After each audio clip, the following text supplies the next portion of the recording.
desisyon na.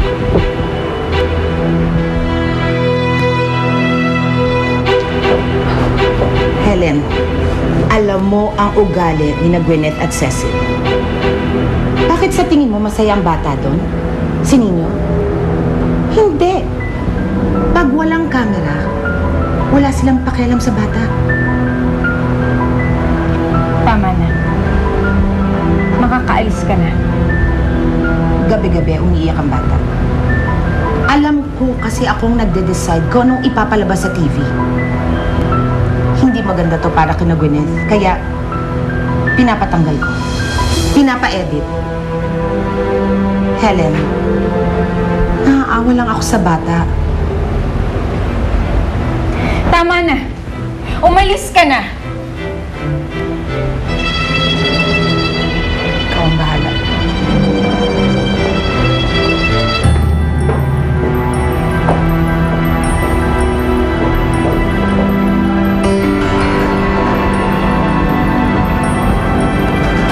Tayo sa kwarto lang po ako.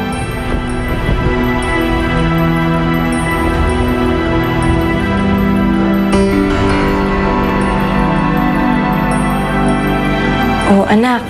Excited ka na ba? Opo, dinig nga po ni Jesus yung mga dasal ko eh. Kasi po sabi ko sa kanya, gisingin na po si tatay. Love mo ba ang tatay mo? Opo, Gusto mo bang maging si mami at saka si tatay mo ulit? Ninyo? Nay, naging mag-boyfriend po kayo ni tatay? Of course! Kaya ka nga nandito eh. Nay, ilang bang nanay ang kailangan ni love ng isang tatay? Bakit mo naman natanong yan? Kasi po si Tatay Dave, nung una, mahal niya si nanay. Tapos may asawa na pala siya. Tapos ngayon, mahal niya po kayo. Sino po ba talaga mahal niya, Mami? Siyempre, yung mas tama, yung love ng mami mo at saka ng tatay mo. Kasi nabuo ka nila eh. Oo. Pag mayroong lumabas na anak, naku, true love yun. True love po? Yung meron kami ng tatay mo, totoong pagmamahalan yon. Kaso, nasira kami noon kasi inagaw siya sa akin ni Helen. Kaya, ayun. Actually, ayoko nga sabihin sa'yo yun. Pero I think it's time for you to know eh. Oh, paano? Alis na tayo? Punta na tayo sa tatay mo, ha? Ayan, excited na ito. Yo, ipagdasal mo, ha?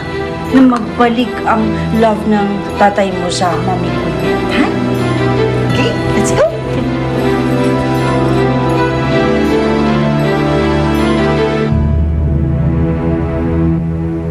Anong ginagawa natin dito, pare? Gusto ko lang dalawin si Paula. Gusto ko makita kung nakakalakad na siya. Mamita? Hi! Ninyo, ikaw ba yan? Dave, I'm so glad nagising ka na. Gwyneth? Ginagawa mo rito? Gusto ko sana kayong i-brief. May bago nangyaya si Nino. Thank God, thank God. Sa akin si Ruby at yung tatay. Eh, paano yung anak? Si Paula? Sayang. Pero kailangan na rin natin siyang patumbayin. Anong ginagawa mo? Ikaw ang yaya!